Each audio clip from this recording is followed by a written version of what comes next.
শিৱ বাবাই বিষ্ণুদেৱক জন্ম দিছিল আৰু বিষ্ণুদেৱৰ নাভিৰ পৰা ব্ৰহ্মাদেৱৰ জন্ম হৈছিল।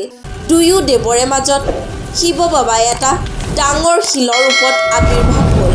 শিলটোৰ পৰা উজ্জ্বল জ্বলনশীল জ্বালা ওলাই আছিল আৰু সেইখিনি সময়ত আকাশবাণী হ'ল যে যোনজন দেৱে এই লিংগটোৰ আৰম্ভণি বা শেষ বিচাৰি পাব তেওঁৱেই বেছি শক্তিশালী হ'ব।